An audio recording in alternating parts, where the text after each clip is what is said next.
Wat is teertsen? En wat Zwillian krijgt ze populair? Waar gaat Tom uit bij de Lurven? Hoe komt het met de werkgeester Mol? En binnen die twee echt mooi zitwaan? Dat alles in Wergeer Dochtert.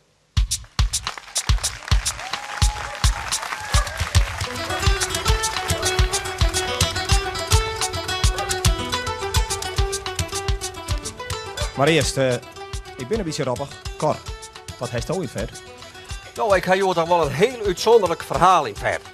Dat kan wel eens een hele kentering aan in de hele patatbakkerij. Dus, wat ik rappig ben, gooi je er eerst maar even een koketje van doen. Zeker aansnemen nou. Ja, dank je. Want wat is het geval? Ik ga juist er al mijn friteurolie verkocht door de KLM. Maar de KLM die zal vluchten uitvoeren van Amsterdam naar Parijs op friteurolie. Dat is geen goedkoper te wijzen als ik gewoon een kerosine. Dus dan vliegen ze net uit België, want dat was al even net in België dat ze maar friteurolie oer hun land heen vliegen. Vliegen ze dus gewoon rechtstreeks uit Duitsland naar Parijs. Maar dan ga ik juist als je mijn vrouw zijn, hoe moet ik dan verder maar patat bakken? Nou, dat zit nou in bouillon aan. Ik heb een runderbouillon en ik heb dus gewoon groentebouillon. En in de groentebouillon, daar komen de vegetarische hamburgers. En dan ga ik in de runderbouillon de gewone hamburgers, zeg maar. Maar ja, goed. Hoe zou dat nou in zijn vliegtuig wijzen? Zullen ze daar dan gewoon nog eens een patat bakken op frituurolie? Wat zullen ze daar nog verder krijgen? Ja, ik zou het niet weten. En als je aankomt, zullen je dan de kliniek helemaal uithaal. Want je stjoken natuurlijk enorm naar frituurolie. Maar goed, dat weer een heel ander verhaal.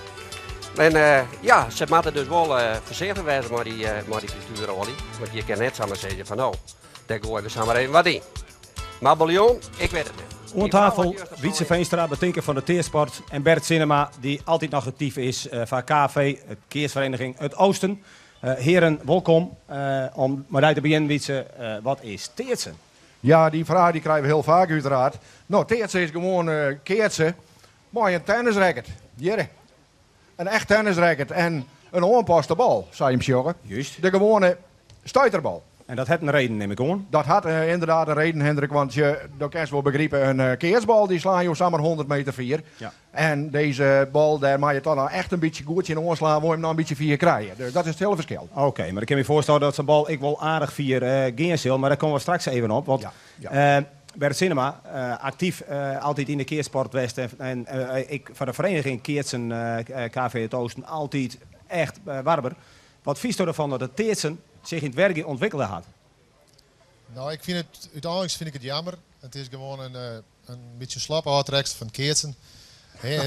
Keertsen is een hele technische sport. Ja. Vrij moeilijk om te leren. Ja. En nou gaan ze uiteindelijk met de teersport aan de haal met een tennisracket. Waar iedereen die hier op de tribune zit, die kan maar een tennisracket slaan. Ja. En ik vind, ja, als je wat nice bedenkt dan ik wat nice en pak net een andere vereniging het speeltje aan.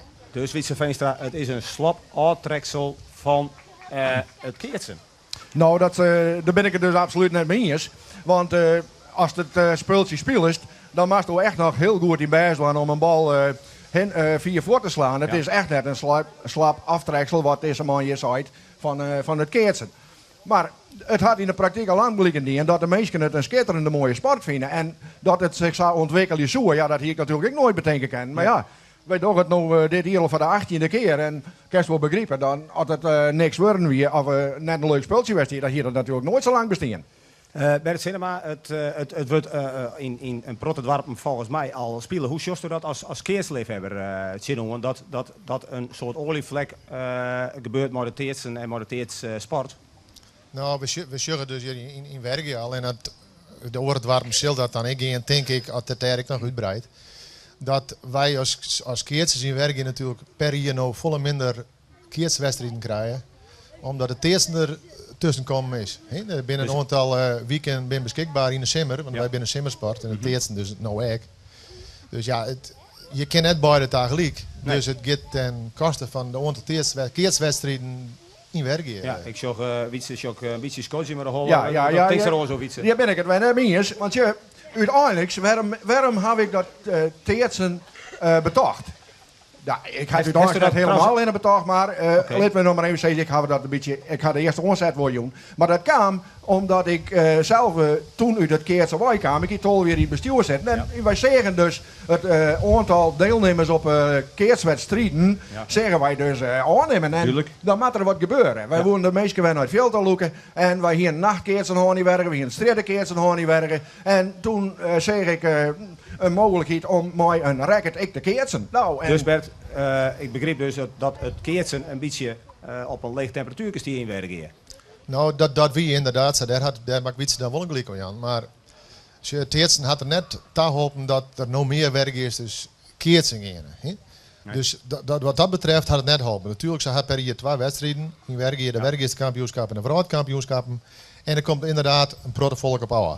Maar het had de keertsvereniging net geholpen, zeg je. Nee, maar om nou die keersvereniging te beschermen, dan wij ik absoluut niet meer wedstrijden hier in werken. Want wij willen die keerserij hier natuurlijk net de kop omdraaien. Dat had ik nooit de intentie geweest.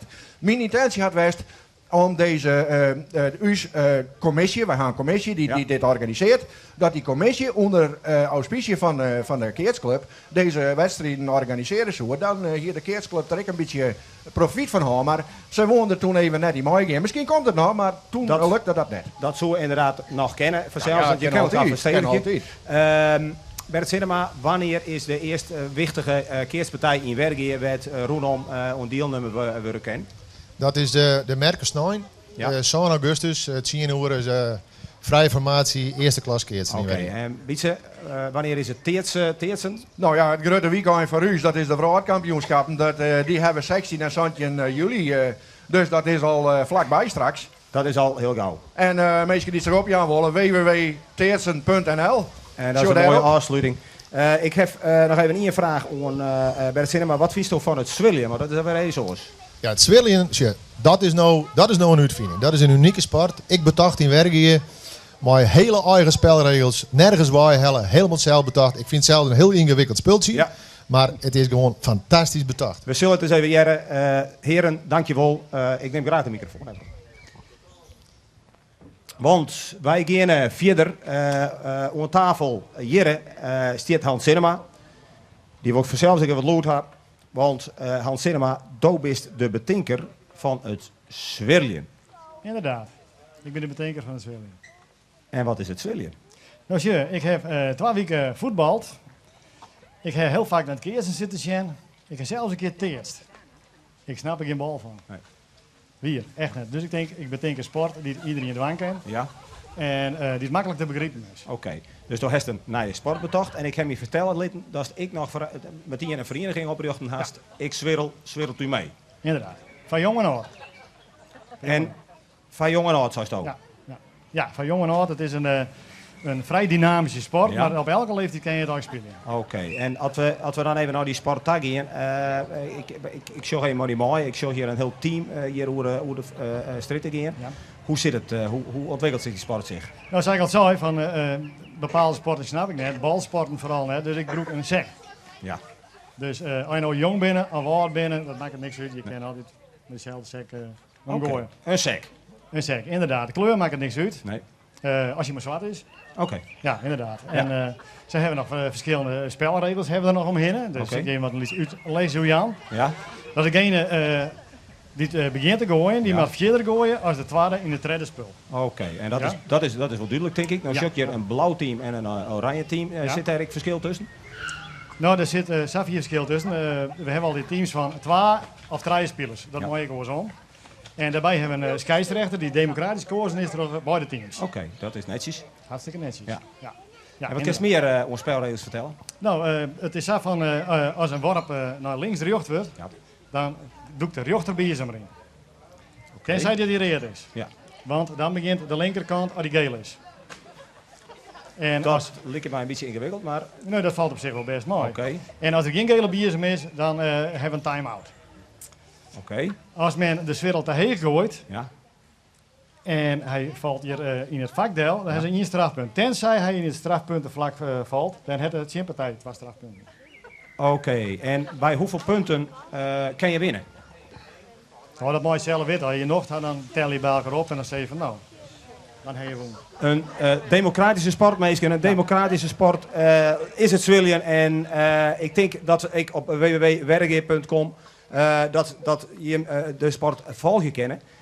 Ik ben benieuwd of Tom ik maar die sport dwang ken. Of misschien is Tom wel op ziek naar hele oren bijzondere zaken of bijzondere meesken.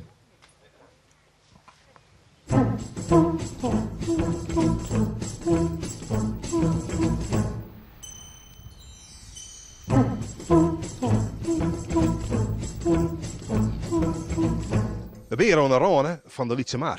En aan de boetenste randen van Wergeer. Bij een wel hele bijzondere werkgeester. Bij namen Bouke Hoogterp. We zullen het in bij hem zien.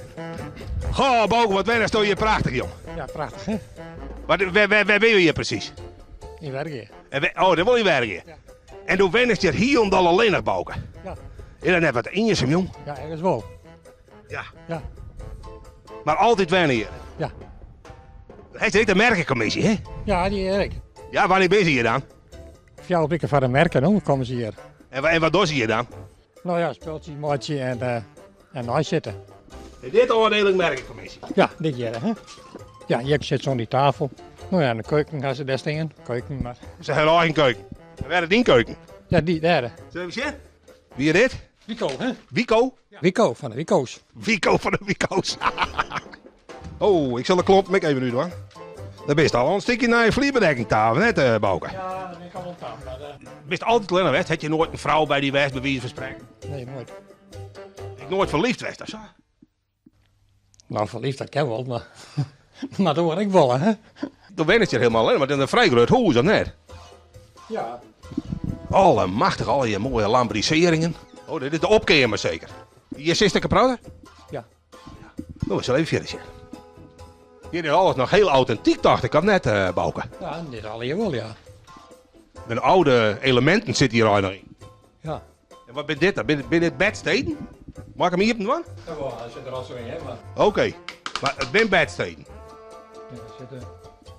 Hebben we alles hier jongen, Bouke? Ja. Mooi, dan gaan we nog weer naar Boeten. Hier staat aan de kei erbij. Ja, ja. Dit ben dus kei. Ja, dat ben ik derde. Hoe vies het, Bouke? Zat wij nog maar met elkaar te praten? Ja, mooi, hè? Ja. Heeft er wat leuke dingen te vertellen? Want ik ben eigenlijk wat uitvregers, hè? Ja. Gaat Bouke, wat wennen stel je vastelijk. Je zou niet dan nooit weer wel. Je moet toch een vrouw van de vinden wezen die mooi Bouke ze weet.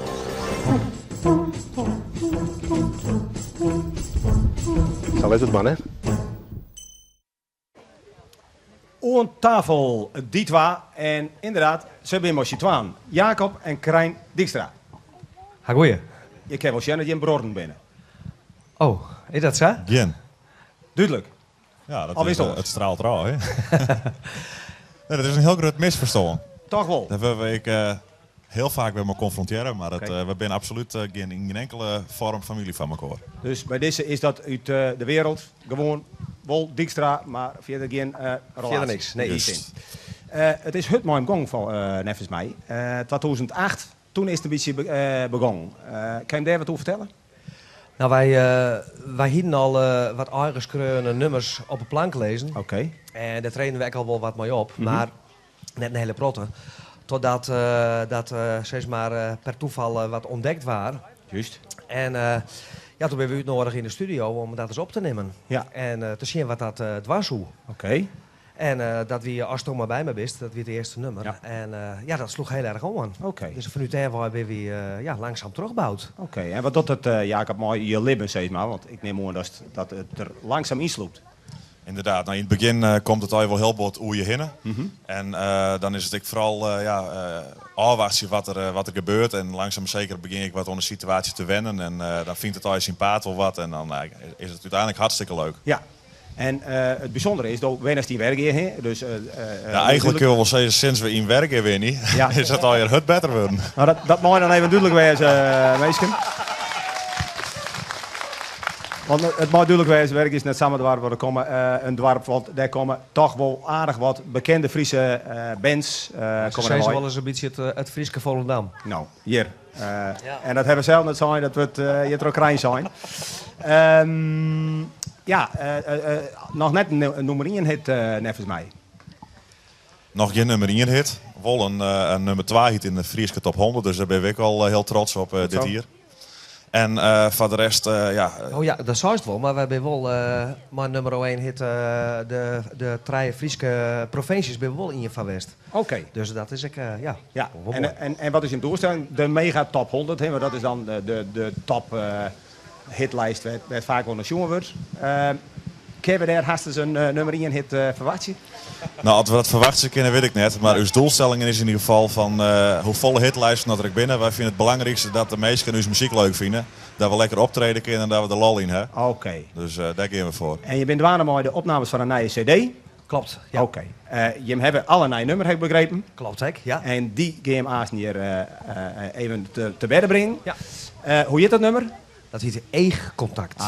En dat is Jobbe Sametien. Meesken, die twee. En wij gaan oer naar, want dan ben we juster, ben we daar eindigen. Wij gaan oer naar hoe het angst, maar de mol rondom werken gaat. Want we binnen eindigen, Matthijs, bij een GPS-systeem. Maar toen. Ja, dat klopt. Ik hier dat ontwikkelen dus. En ja, dat gewoon je zag het en nu weer. Ik ben wel heel iets begonnen, maar ik zei ja, GPS, dit ligt daar heel wat natuurlijk. Ja. Het is al zo wat ons toen, ik ben wat mollenvanger geworden en toen heb ik maar dus wat verder verdiepen. En dan bleek er een man in Duitsland te wezen, die wil wat op biologische manier mollen vangen. Want in Duitsland is het wat verbindend, het mollen vangen. Ja. Dus die moet ik graag ondergronds houden. Oké, dus hier, voordat dit ontstaan is, dankjewel, voordat dit ontstaan is, heeft je eerst nog wat oors onderzoek hier? Ja, zeker. Je moet net door in je nacht iets, zeg ik altijd. Nee. En, dat is vooral in de mollenvangerij heel wichtig. Ja. Dus die Duitsers die hier wat met biologische mollenvangtechnieken, oftewel die hier wat met bacteriën ontpielen west, en die hier erin spuiten in wurms. Mooi de hoop dat die wurms opeten worden zo'n troot multi. En het multi dat wordt ziek en weert om. Nou, dat is een systeem wat precies. En vooral in Duitsland en de mannen die er naar krijgen natuurlijk. Has er one? Ja, ik. Oké. Ja, zeker.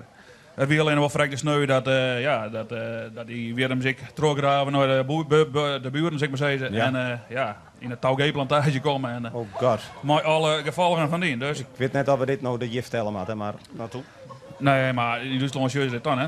Nee, dat is wel zo. Dus, maar zo ben je verder ontziek in het snuipen en op een gegeven moment kom je mooi het ouderwetse vangen, maar klemmen natuurlijk, zeker herringen. Ik sjog het weer. Ik vind het ik tegen nieuwsgierig. Ik heb het even naar morgen Hendrik, die verschrikkelijke lekkere eigemakke karket is klaar. Ik ga dus nog ik leeuw het ik. Matthijs, bedankt en op morgen. Graag gedaan.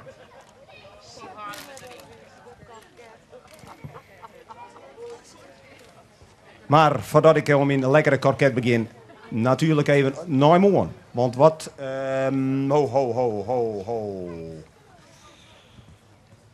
Wat hebben wij morgen?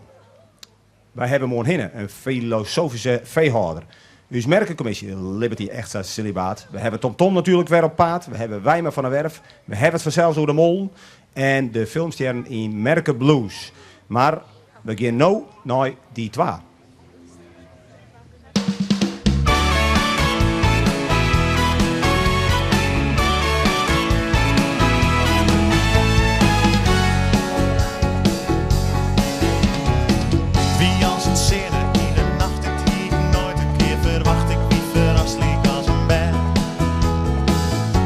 Samen uit het neerkamp als een vloot weer op in leer. En in hier een week verleden. Het bin de koetsjes in die wangen, die mooie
niet waar.